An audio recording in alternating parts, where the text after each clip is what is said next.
somewhat less on the minutia of how film looks and how it sounds on DVD, because the DVD industry is now taking care of that for us. It's very rare to find something on DVD that looks bad or is badly cropped or whatever. It still happens. But the marketplace itself is much more educated about these things, and they're much more responsible about it.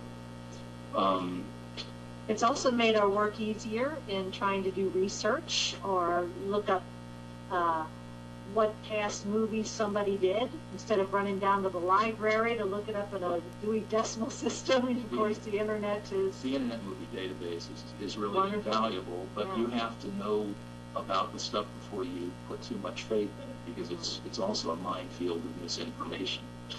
You know,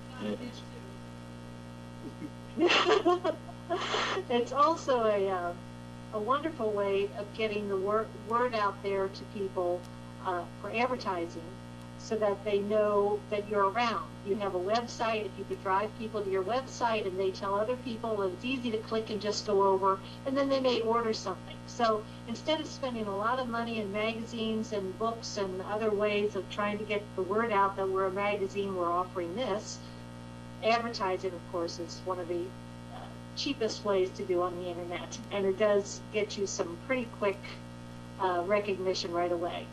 So those are all good pluses, but the drawback is, you know, a lot of people may be not buying our magazine because they can get the reviews so quickly online. They don't have to run down to the bookstore the first of the month to make sure they get the latest issue to get their information. They can sit at home and get it. So we have to come up with other ways. And one way is, we are a print magazine. Somebody can take it on the train with them. You know, somebody can read it on their way to work. Somebody can sit in a comfortable chair and not have to stare at a video screen to read their book. And it will last far after somebody's hard drive crashes and all that stuff's gone off the internet. Well, I'll tell you too, I think that with print material, people are willing to spend time and they absorb their reading on a different level. I found, just in looking at the hit information on my own blog site, that when people come in, they will visit the blog, and the average time they will spend there is a minute to a minute and a half. Now, I write very long blogs, so this suggests to me what I know from my own internet habits, that I basically look around very quickly because there's so much information to absorb, and the end result is that I actually end up absorbing very little.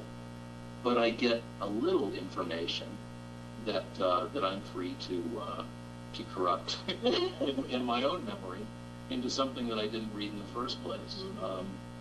So I think people surf on the internet and people read print, and it's unfortunate that so many people seem to be putting their faith in the internet, because I don't think they're absorbing the information that's there to be had.